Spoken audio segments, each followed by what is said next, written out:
Good afternoon, our students. Welcome in our channel JSR Biology classes. तो students आज हम start करने जा रहे हैं क्लास 10th के साइंस का चैप्टर नंबर 6 जिसका नाम है जैव प्रक्रम लाइफ प्रोसेसेस।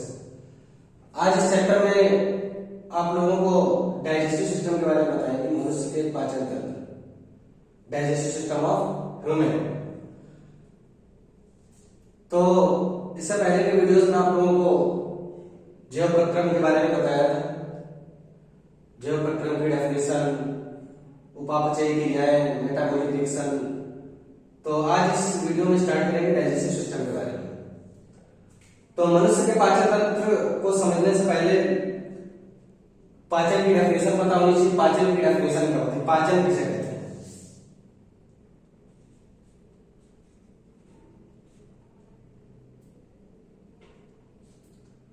इंग्लिश में क्या कहते हैं? डाइजेशन। पाचन, पाचन क्या होता है?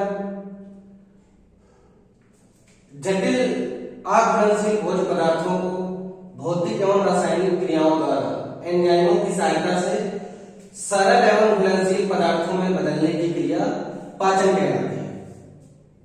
तो पाचन की डेफिनेशन आप लोगों के समझ में आ गई होगी। पाचन किसे कहते हैं, पाचन क्या होता है? तो एक बार फिर से बता देते हैं पाचन की डेफिनेशन क्या होती है।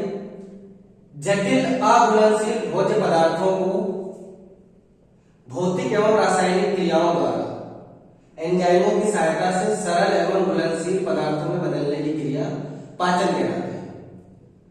तो पाचन में क्या होता है, जो हम लोग भोज्य पदार्थ लेते हैं वो कैसे होते हैं? जटिल और अघुलनशील,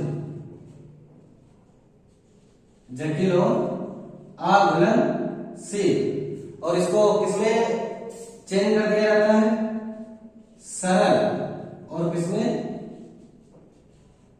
सरल घुलनशील। तो जटिल अघुलनशील भोज्य पदार्थों को किसमें तोड़ा जाता है? सरल घुलनशील पदार्थों। और इसमें किसकी सहायता से? ये एंजाइम की सहायता से। बहुत सारे एंजाइम होते हैं जो जटिल अघुलनशील पदार्थों को किसमें तोड़ देते हैं? सरल घुलनशील में। इसी को क्या कहते हैं? पाचन। तो ये क्रिया किसकी सहायता से होती है? एंजाइम्स। इसमें क्या भाग लेते हैं? एंजाइम्स। एंजाइम्स की सहायता से जटिल अघुलनशील पदार्थों को सरल घुलनशील पदार्थों में तोड़ा जाता है। जो हम लोग भोज्य पदार्थ ग्रहण करते हैं, जो हम लोग भोजन लेते हैं, उसमें क्या होता है? जटिल अघुलनशील पदार्थ होते हैं, जैसे कार्बोहाइड्रेट। जैसे क्या होता है? कार्बोहाइड्रेट, वसा, प्रोटीन, खनिज लवण, विटामिन और बहुत सारे होते हैं। तो ये जो मुख्य पदार्थ होते हैं कार्बोहाइड्रेट, वसा और प्रोटीन, इनको किसमें तोड़ा जाता है? सरल में। इनको सरल में चेंज किया जाता है। तो सरल में बदलने के लिए किसकी जरूरत पड़ती है? एंजाइम्स की। जैसे कार्बोहाइड्रेट, कार्बोहाइड्रेट जो हम लोग लेते हैं जटिल होता है, जैसे स्टार्च है, मंड।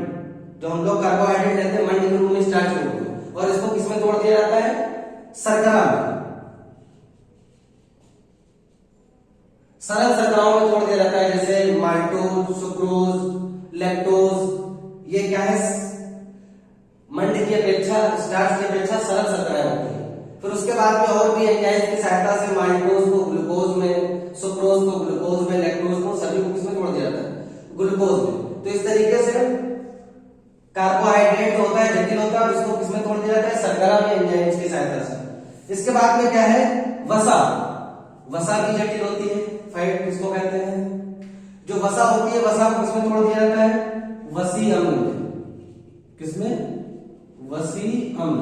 वसी अम्ल क्या होते हैं? सरल वसी अम्ल। इसे ग्लिसरॉल में तोड़ दिया जाता है, और इस तरीके से वसा किसमें टूट गई? सरल में। इसी तरीके से प्रोटीन, प्रोटीन होती है जटिल जो हम लोग भोजन लेते हैं, और प्रोटीन को किसमें तोड़ दिया जाता है? सरल में। प्रोटीन किसमें टूट जाती है? एमिनो अम्लों में। प्रोटीन किसमें टूट जाती है? एमिनो अम्लों में। एमिनो अम्ल क्या होते हैं? सरल होते हैं। तो इधर भी हमने जितने पदार्थ लिखे हैं सब कैसे हैं? जटिल। और इधर जो लिखे हैं कैसे हैं? सरल। अब यहां से जटिल से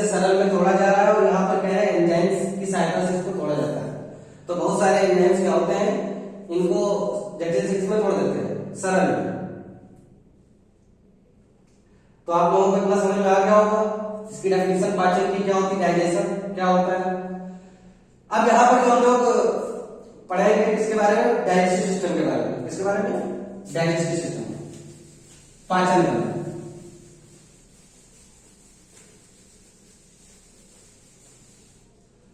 तो पाचन आप लोगों को क्लियर हो गया होगा, पाचन क्या होता है। आप यहां पे बात करते हैं किसकी, पाचन तंत्र की, डाइजेस्टिव सिस्टम, पाचन तंत्र, इसको इंग्लिश में कहते हैं डाइजेस्टिव सिस्टम। तो पाचन तंत्र क्या होता है, पाचन की डेफिनेशन क्लियर हो गई। पाचन तंत्र क्या होता है, तंत्र का मतलब समझते हैं आप लोग, तंत्र का मतलब सिस्टम। और तंत्र कब बनता है, जब बहुत सारे अंग क्या होते हैं आपस में मिलकर के किसी एक फंक्शन को करते हैं, तो उसको क्या कहते हैं, तंत्र कहते हैं। जैसे यहाँ पर जो डाइजेस्टिव सिस्टम का जो डायग्राम बना हुआ है, जिसका स्ट्रक्चर बना है, इसमें बहुत सारे डाइजेस्टिव ऑर्गन पार्ट लेते हैं, बहुत सारे पाचन अंग भाग लेते हैं। जैसे यहाँ पर ग्रसनी है, ग्रास नली है, अमाशय है, यकृत है, छोटी आंत है, बड़ी आंत है। इस तरीके से जब बहुत सारे पाचक अंग आपस में मिलते हैं तो किसका निर्माण करते हैं, पाचन तंत्र का। समझ गए, पाचन तंत्र क्या होता है, डाइजेस्टिव सिस्टम। पाचन तंत्र जो होता है बहुत सारे पाचक अंगों से मिलकर बनता है, क्योंकि यहाँ पर एक अंग नहीं पाचन में भाग ले रहा है, बहुत सारे पाचक अंग भाग ले रहे हैं। जब यही पाचक अंग जब आपस में मिलते हैं तो क्या किसका निर्माण करते हैं, पाचन तंत्र का, डाइजेस्टिव सिस्टम का निर्माण करते हैं। अब पाचन तंत्र को पढ़ने से पहले यहाँ पर क्या है, आप लोगों को आहार नाल क्या होती है उसके बारे में समझना पड़ेगा। मनुष्य की आहार नाल, किसके बारे में, मनुष्य की आहार नाल। तो मनुष्य की आहार नाल उसको इंग्लिश में क्या कहते हैं, human alimentary canal, human alimentary canal.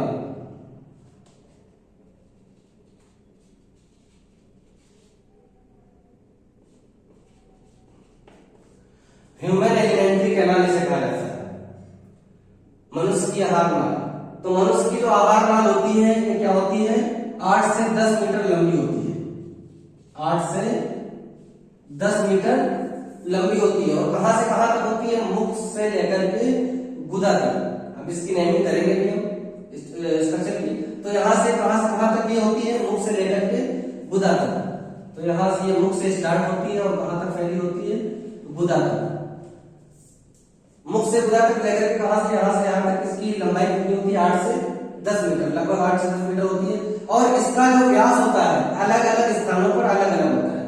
तो यहाँ पर देख रहे होंगे आप, आहार नाल पतली है, जैसे जैसे ये आगे बढ़ती है यहाँ से आहार नाल क्या हो जाती है, चौड़ी हो जाती है। देखो यहाँ पे स्टमक चौड़ा हो गया, फिर उसके बाद फिर पतली हो जाती है।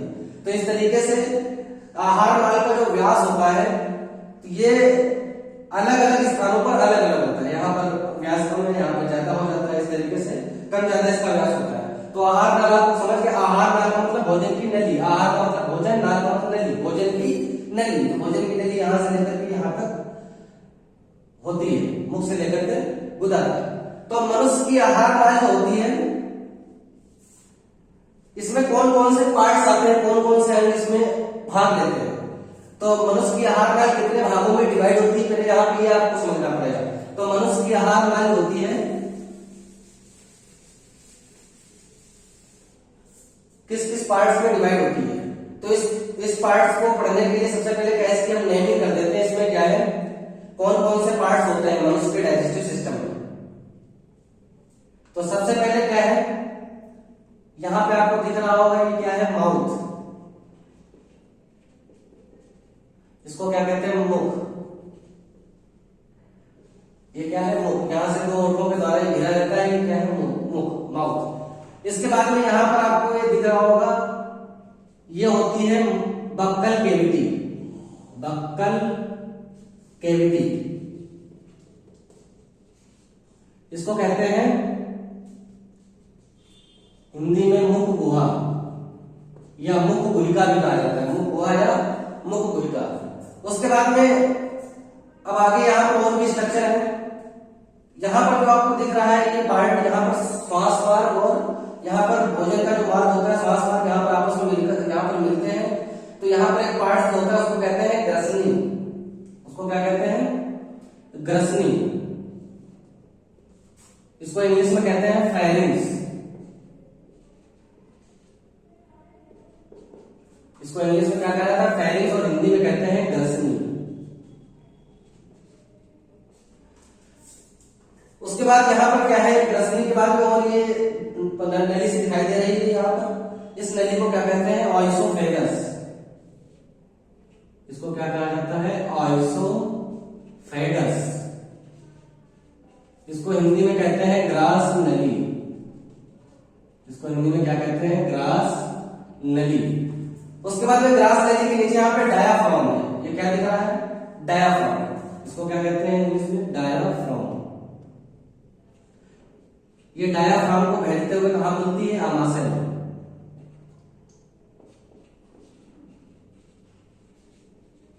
इसको कहते हैं डायाफ्राम।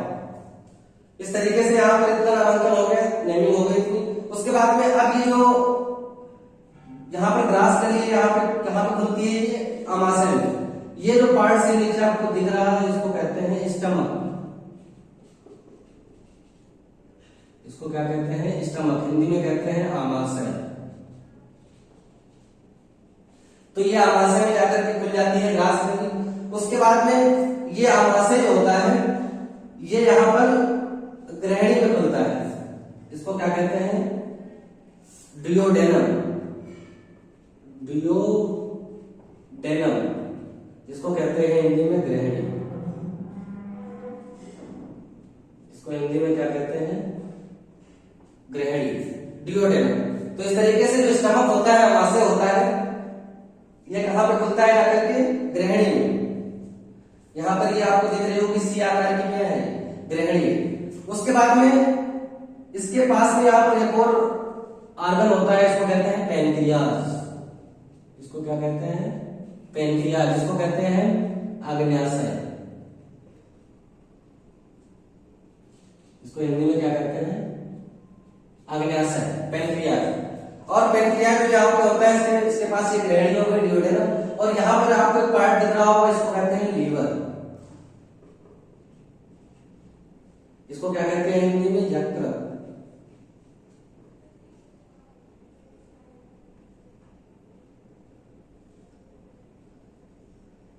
इसको कहते हैं हिंदी में क्या? यकृत, लीवर। उसके बाद यहां पर आपको एक और पार्ट दिख रहा होगा लीवर में। लीवर में ये जो पार्ट होता है इसको कहते हैं गॉल ब्लैडर।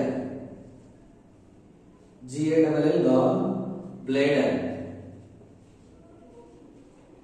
ये क्या है? Gall bladder. इसको कहते हैं पित्ताशय। ये क्या है? पित्ताशय।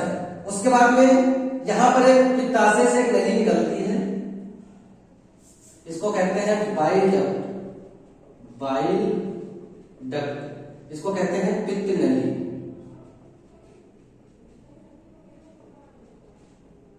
इसको हिंदी में क्या कहा जाता है? पित्त नली, बाइल डक्ट। उसके बाद में आप और नीचे आप देखते हैं इसमें और क्या क्या नामांकन है। ये ग्रहणी होती है, यहाँ पे कहां खुलती है? छोटी आंत में। तो ये जो पार्ट होता है आपको अंदर दिख रही होगी, या ये कुछ नली मुड़ी हुई ऐसे लिपटी हुई, इसको क्या कहते हैं? Small intestine. इसको क्या कहते हैं? Small intestine. इसको हिंदी में कहते हैं छोटी आंत। इसको हिंदी में क्या कहा जाता है? छोटी आंत। ये हो गई स्मॉल इंटेस्टाइन। तो इस तरीके से इतनी नेमिंग हो गई। ये स्मॉल इंटेस्टाइन हो गई। अब स्मॉल इंटेस्टाइन जो होती है यहां से शुरू होती है, देखना ग्रहणी से जुड़ी है, यहां से ज्वाइंट है। उसके बाद में ये इस तरीके से लिपटी पड़ी रहती है और यहाँ पर ये आकर के बड़ी आंत में खुल जाती है। तो बड़ी आंत में जब खुलती है तो बड़ी आंत में जहां पर खुलती है तो इसका भाग ये क्या कहलाता है? जहां पर ये खुलती है बड़ी आंत में, इसका भाग कहलाता है सीकम। इस भाग को क्या कहते हैं? सीकम। और उसके बाद में इसके नीचे आपको ये लंबा सी स्ट्रक्चर यहाँ पे दिख रहा होगा, लंबी सी नली जैसी है, इसको कहते हैं वर्मीफॉर्म अपेंडिक्स। इसको क्या कहा जाता है? Vermiform appendix. ये पार्ट कहलाता है वर्मीफॉर्म अपेंडिक्स। इसको हिंदी में कहते हैं क्रमरूप परिशेषिका, वर्मीफॉर्म अपेंडिक्स। उसके बाद में जैसे जैसे ये बड़ी आंत ऊपर से बढ़ती है तो इसका ये पार्ट क्या कहलाता है? ये पार्ट कहलाता है इसका कोलन। ये क्या कहलाता है? कोलन। ये सीकम कहलाता है। सीकम जैसे यहाँ पे खत्म होती है उसके बाद क्या स्टार्ट हो जाता है? कोलन। कोलन इस तरीके से यहाँ से यहाँ चालू होता है, कोलन जाकर के कहाँ खुलता है? रेक्टम में। इसको नीचे वाले पार्ट को क्या कहते हैं? ये रेक्टम है, इसको क्या कहते हैं? मलाशय। रेक्टम को क्या कहते हैं हिंदी में? मलाशय। ये मलाशय कहलाता है। और उसके बाद सबसे नीचे जो पार्ट्स कहलाता है, यहां पर आपको दिख रहा होगा, ये इसको कहते हैं एनस। इसको कहते हैं गुदा। और एनस होता है गुदाद्वार के द्वारा क्या है? गुदाद्वार के द्वारा खुलता है। तो एनस इस तरीके से आपको दिख रहा होगा, इसकी नेमिंग हो गई। तो यहां पर जो बड़ी आंत के जो पार्ट होते हैं वो 3 पार्ट होते हैं, सीकम, कोलन और रेक्टम। सीकम, कोलन और रेक्टम, ये 3 भाग मिलकर के बड़ी आंत की संरचना का निर्माण करते हैं। और बड़ी आंत में नीचे लंबी सी, सीकम के नीचे लंबी सी नलिका निकली जाती है, इसको वर्मिफॉर्म अपेंडिक्स कहते हैं। यह ओसेसियम होता है मनुष्य का क्रम रूप परिशिष्ट का। इस तरीके से कोलन, सीकम और रेक्टम ये तीनों मिलकर के किसका निर्माण करते हैं? Large intestine. ये जो आपको नली दिख रही है इसको क्या कहते हैं? Large intestine. इसको क्या कहते हैं? बड़ी आंत। तो इस तरीके से ये किसकी नेमिंग हो गई? मनुष्य के पाचन तंत्र की। किसका डायग्राम बना हुआ है? मनुष्य का पाचन तंत्र।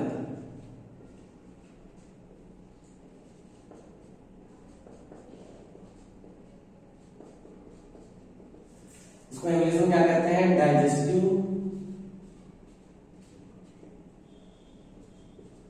System of human. Digestive system of human, मनुष्य का पाचन तंत्र। तो आप लोगों को इतना क्लियर हो गया होगा इसकी नेमिंग कैसे करते हैं, किस प्रकार से इसकी नेमिंग की जाती है। तो आप लोगों को इतना क्लियर हो गया होगा। अब यहाँ पे बात करते हैं कैसे इसमें भोजन का जो होता है पाचन कैसे होता है, कैसे कहां से भोजन यहां से आता है और कहां कहां होकर के इसका पाचन किस प्रकार होता है। इसकी पाचन की यहाँ पे क्या है मैकेनिज्म समझेंगे, किसकी क्रिया नहीं। तो मनुष्य क्या करता है? मुख के द्वारा क्या करता है? भोजन ग्रहण करता है। यहाँ पर माउथ के द्वारा, माउथ के द्वारा जब भोजन ग्रहण करता है तो भोजन जाता है मुख गुहा में। मुख गुहा समझते हैं, 2 ओठों के बाद जो खाली स्थान होता है मुख के अंदर, उसको क्या कहते हैं? मुख गुहा, बक्कल कैविटी। इस मुख गुहा में 32 दांत होते हैं जिसके द्वारा भोजन को चबाया जाता है। चबाने के बाद में भोजन की लुगदी बनती है और यहाँ से भोजन को निगला जाता है। यहाँ पर निगल द्वार होता है एपिग्लॉटिस। यहाँ पे श्वास मार्ग और भोजन की नली दोनों मार्ग होते हैं। यहाँ से श्वास नली होती है जो फेफड़ों में जाती है, भोजन की नली होती है जो अमाशय में जाती है। तो इस तरीके से यहाँ पर क्या है? ये जंक्शन पॉइंट है आहार नाल। तो इस तरीके से भोजन यहाँ पे जब मुख गुहा में भोजन को जब लुगदी इसकी जब बन जाती है तो ये लुगदी बनने के बाद में ये कहाँ भोजन आता है? ग्रसनी, और ग्रसनी के द्वारा ग्रास नली। और आप लोगों को पता होगा कि मुख गुहा में क्या है? 3 जोड़ी लाल ग्रंथियां पाई जाती है। मुख गुहा में कितनी जोड़ी? 3 जोड़ी लाल ग्रंथियां पाई जाती हैं। इन लाल ग्रंथियों से एक एंजाइम निकलता है जिसका नाम होता है टाइलिन। इन लाल ग्रंथियों से एक एंजाइम क्या निकलता है? टाइलिन, या इसको एमाइलेज कहते हैं, या क्या कहा जाता है? टाइलिन या एमाइलेज। ये टाइलिन या एमाइलेज जो एंजाइम होता है ये क्या करता है? ये मुख गुहा से भोजन का पाचन स्टार्ट कर देता है, टाइलिन एंजाइम। तो टाइलिन एंजाइम क्या करता है? ये कार्बोहाइड्रेट को शर्करा में बदल देता है। जो हम लोग भोजन में जटिल अघुलनशील पदार्थ लेते हैं कार्बोहाइड्रेट, ये टाइलिन एंजाइम उससे क्रिया करके ये किसमें बदल देता है? शर्करा में। इसीलिए रोटी को देर तक चबाने से कैसी लगने लगती है? मीठी लगने लगती है। क्योंकि जब गुहा में रोटी को भोजन को जब हम चबाते हैं तो टाइलिन एंजाइम क्या करता है? कार्बोहाइड्रेट से क्रिया करने लगता है और कार्बोहाइड्रेट को शर्करा में बदल देता है। शर्करा होती है मीठी, इसलिए रोटी को देर तक चबाने से मीठी लगने लगती है, मीठा स्वाद लगने लगता है। उसके बाद जब यहाँ से भोजन की लुगदी बन जाती है फिर ग्रसनी में जाती है। ये पार्ट है इसका ग्रसनी, इसको फेरिंक्स कहते हैं। ग्रसनी से फिर ग्रास नली में, ग्रास नली से फिर कहा जाता है भोजन? अमाशय में। अमाशय में क्या होता है? जठर ग्रंथियां पाई जाती हैं। जठर ग्रंथियों से क्या निकलता है? जठर रस। जठर ग्रंथियों से क्या निकलता है? जठर रस। जठर रस में प्रोपेप्सिन और प्रोरेनिन एंजाइम पाए जाते हैं। जठर रस में कौन कौन से एंजाइम? जठर ग्रंथियों से जठर रस निकलता है और जठर जठर रस में कौन कौन से एंजाइम होते हैं? प्रोपेप्सिन और प्रोरेनिन। प्रोपेप्सिन और प्रोरेनिन, ये प्रोपेप्सिन और प्रोरेनिन कहां पाए जाते हैं? जठर रस में। और साथ में इसमें HCl भी निकलता है। क्या निकलता है? HCl। तो HCl क्या करता है? हाइड्रोक्लोरिक। तो यहाँ पे भोजन आएगा ग्रास नली से आमाशय में, तो भोजन में जो बहुत सारे सूक्ष्म जीवाणु होते हैं उनको ये क्या कर देता है? HCl नष्ट कर देता है, और भोजन को HCl क्या करता है? अम्लीय माध्यम में बनाता है। प्रोपेप्सिन और प्रोरेनिन में प्रो एंजाइम है। ये कैसे एंजाइम है? Pro enzyme. ये प्रो एंजाइम क्या करते हैं? जब HCl से क्रिया करते हैं तो ये किसमें बदल जाते हैं? पेप्सिन में। प्रोपेप्सिन किसमें बदल जाता है? पेप्सिन। और जब प्रोरेनिन HCl से क्रिया करता है तो किसमें चेंज हो जाता है? रेनिन में। प्रोपेप्सिन और प्रोरेनिन के एंजाइम होते हैं निष्क्रिय। जैसे ही HCl से क्रिया करते हैं तो किसमें चेंज हो जाते हैं? सक्रिय एंजाइम में। और ये पेप्सिन और रेनिन एंजाइम किसका पाचन करते हैं? प्रोटीन का। तो इस तरीके से भोजन कहाँ जाता है? आमाशय में, और आमाशय में भोजन का पाचन यहाँ पे चालू हो जाता है, स्टार्ट हो जाता है। और इसी में एक एंजाइम होता है जिसको कहते हैं जठर लाइपेज। कौन सा एंजाइम? जठर लाइपेज। क्योंकि जठर रस में ये किसका पाचन करता है? वसा का। ये वसा का पाचन करता है, लिपिड का। तो इस तरीके से यहाँ पर भोजन का पाचन हो जाता है, पूरी तरीके से पाचन होता है, आमाशय में नहीं होता है। उसके बाद फिर भोजन आता है किसमें? ग्रहणी। भोजन कहा जाता है? ग्रहणी। ग्रहणी में यहाँ पे आप देख रहे हो कि लीवर, यहाँ पे जो दिख रहा है लीवर में किसका निर्माण होता है? पित्तरस। लीवर में क्या बनता है? पित्तरस बाइल जूस बनता है। क्या बनता है? Bile juice. और ये पित्तरस जो बनता है यकृत में, ये पित्ताशय में एकत्रित होता रहता है। पित्ताशय में एकत्रित होता है, और यहाँ पर ये पित्त नली है, बाइल डक्ट, इसके द्वारा कहाँ आता है? ग्रहणी में। इसी तरीके से अग्न्याशय में क्या होता है? अग्न्याशय में मिश्रित, अग्न्याशय कैसी ग्रंथि है? मिश्रित ग्रंथि है। इसमें क्या है? अंतःस्रावी पार्ट भी पाया जाता है और बहिःस्रावी। ये कैसी ग्रंथि है? मिश्रित ग्रंथि। इसके बहिःस्रावी भाग से एंजाइम निकलते हैं और अंतःस्रावी भाग से हार्मोन। इसीलिए अग्न्याशय को मिश्रित ग्रंथि कहा जाता है। अग्न्याशय को कैसी ग्रंथि कहा जाता है? मिश्रित ग्रंथि। इसमें जो अग्न्याशय में जो एंजाइम निकलते हैं वो कौन कौन से निकलते हैं? एमाइलेज, लाइपेज और ट्रिप्सिन। एमाइलेज, लाइपेज और ट्रिप्सिन। एमाइलेज जो पाचन करता है ये कार्बोहाइड्रेट का, लाइपेज वसा का, और ट्रिप्सिन प्रोटीन का। इस तरीके से यहाँ से जो अग्न्याशय से अग्न्याशयिक रस निकलता है, अग्न्याशयिक रस में 3 एंजाइम होते हैं। ठीक है, तो ये क्या होते हैं? ग्रहणी में आते हैं, और जो भोजन आमाशय से ग्रहणी में आया उसका पाचन करते हैं। तो इस तरीके से भोजन ग्रहणी में भोजन का पाचन होता है। उसके बाद ग्रहणी होती है, ये कहां से ज्वाइंट रहती है? ये छोटी आंत से। ये ग्रहणी कहां से ज्वाइंट है? छोटी आंत से। तो ग्रहणी से भोजन कहा जाता है? छोटी आंत में जाता है। छोटी आंत का जो वाला पार्ट होता है जहां से बड़ी आंत से जुड़ा रहता है, इसको इलियम कहते हैं। इस पार्ट को क्या कहा जाता है? इलियम। और ये ऊपर वाला पार्ट जो होता है ये जेजुनम होता है। ये वाला पार्ट क्या कहलाता है? जेजुनम। इलियम और जेजुनम, इलियम और जेजुनम मिलकर क्या बनाते हैं? Small intestine. इस तरीके से भोजन जो होता है छोटी आंत में आ जाता है। छोटी आंत में भी बहुत सारे एंजाइम पाए जाते हैं जो भोजन का पाचन करते हैं, जैसे trypsin, chymotrypsin, lactase, sucrase, maltase, ये बहुत सारे एंजाइम पाए जाते हैं। जो छोटी आंत में जो सुक्रेज एंजाइम होता है, ये सुक्रेज एंजाइम क्या करता है? सुक्रोज का पाचन करता है और सुक्रोज को ग्लूकोज में तोड़ देता है। लैक्टेज एंजाइम लैक्टोज का पाचन करता है, इसको भी ग्लूकोज में तोड़ देता है। इसी तरीके से माल्टेज एंजाइम माल्टेज का पाचन करके माल्टोज का पाचन करके इसमें ग्लूकोज में तोड़ देता है। इस तरीके से छोटी आंत में भोजन का पाचन हो जाता है पूरी तरीके से। तो भोजन का पाचन होने के बाद में सबसे लास्ट में कार्बोहाइड्रेट से क्या बन जाता है? ग्लूकोज। और छोटी आंत में फिर प्रोटीन से क्या बन जाता है? पाचन हो जाता है एमिनो। और वसा से क्या बन जाता है? वसीयम। वसा से वसीयम। इस तरीके से जब ये सरल बन जाते हैं, जो हमने जटिल खाद्य पदार्थ लिए थे भोजन में, वो किसमें टूट गए? सरल में। कहां पर? छोटी आंत में। तो ग्लूकोज, एमिनो और वसीयम, ये क्या किया जाते हैं? यहाँ पर जो पार्ट होता है छोटी आंत का, छोटी आंत की दीवार में रसांकुर पाए जाते हैं। क्या पाए जाते हैं? रसांकुर, विलाई। ये रसांकुर क्या करते हैं? जो भोजन पचा है ये सरल, इसको क्या कर लेते हैं? इस भोजन का अवशोषण कर लेते हैं रसांकुर। तो पचे हुए भोजन का अवशोषण हो जाता है छोटी आंत में, और शोषण के बाद में फिर ये जितने भी पोषक पदार्थ होते हैं एमिनो अम्ल, ग्लूकोज और वसीयम, ये रुधिर में मिल जाते हैं बाद में। इसको कहते हैं स्वांगीकरण। इस क्रिया को क्या कहते हैं? स्वांगीकरण। पहले अवशोषण होता है फिर स्वांगीकरण। इस तरीके से क्या है, भोजन का पाचन हो जाता है कहां पर? छोटी आंत में भोजन का पाचन कंप्लीट हो जाता है पूरी तरीके से। बड़ी आंत में भोजन का पाचन नहीं होता है। छोटी आंत से जो पचा हुआ जो भोजन था वो अवशोषित कर लिया गया, जो भोजन पच नहीं पाया, जितना भी अपच भोजन है वो कहां चला जाता है? बड़ी आंत में। और बड़ी आंत में भोजन का पाचन नहीं होता है। ओनली यहाँ पर क्या होता है, जो यहाँ पे अपच पोषक पदार्थ होते हैं या अपच जो भोज्य पदार्थ होता है उससे जल का अवशोषण होता है। बड़ी आंत में किसका अवशोषण होता है? जल का।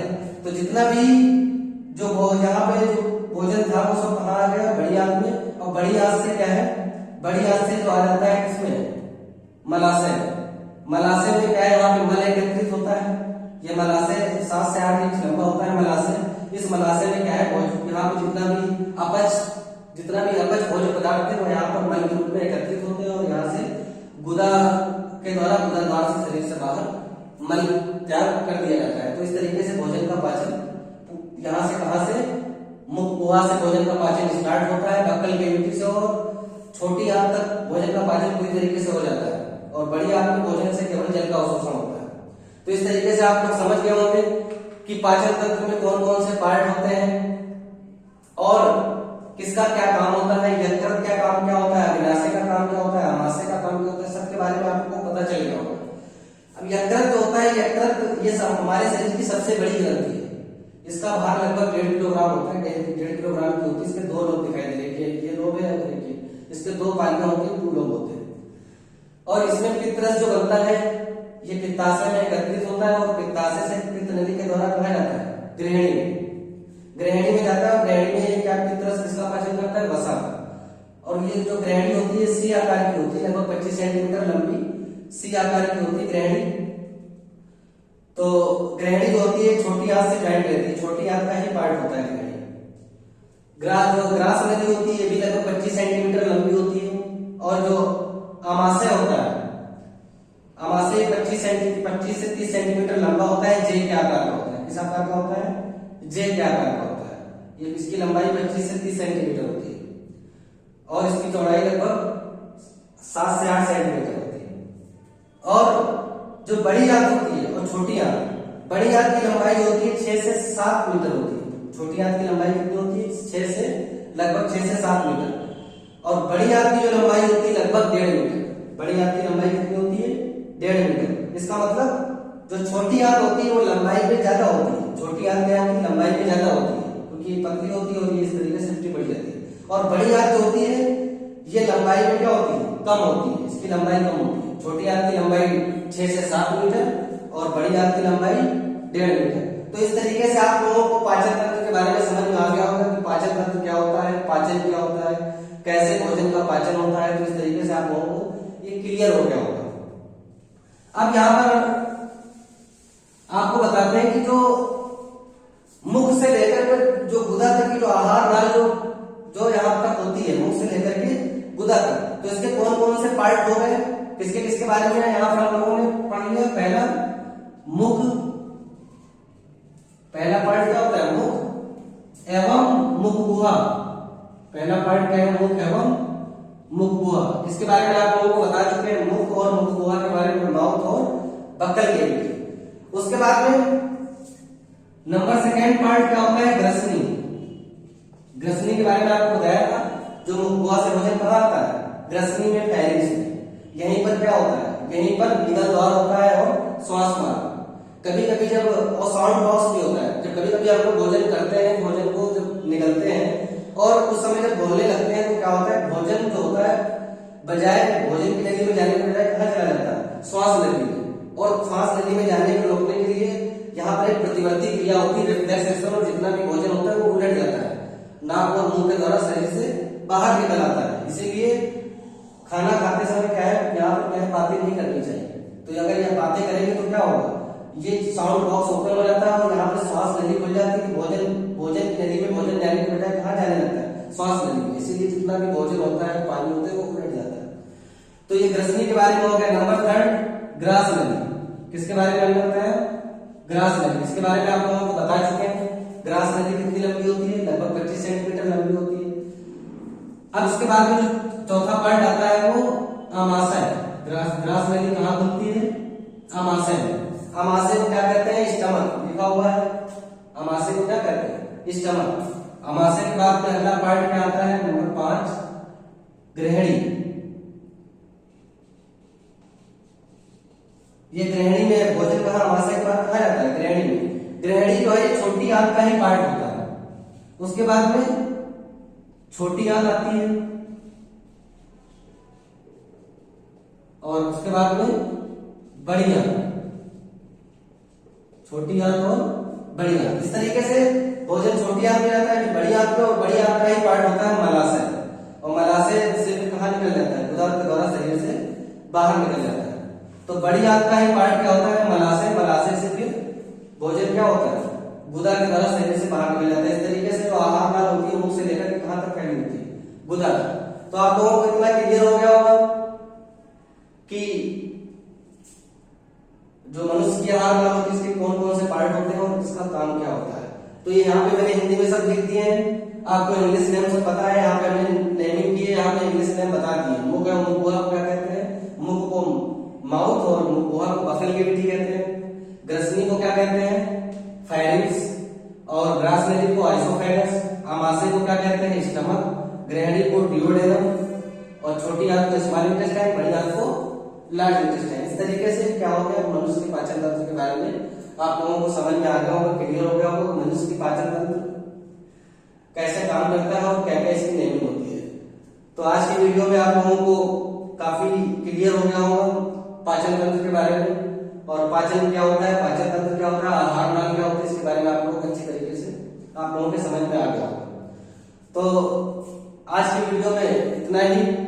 नेक्स्ट वीडियो में आप लोगों को पोषण के बारे में बताएंगे, न्यूट्रिशन के बारे में, संतुलित आहार क्या होता है, पोषण क्या होता है, विटामिन के बारे में आप लोगों को पिछले वीडियो में बता चुके हैं विटामिन क्या होता है। तो जिन लोगों ने जो पहला वाला वीडियो नहीं देखा है तो वो वीडियो देख ले, उसमें आपको विटामिन के बारे में क्लियर हो जाएगा।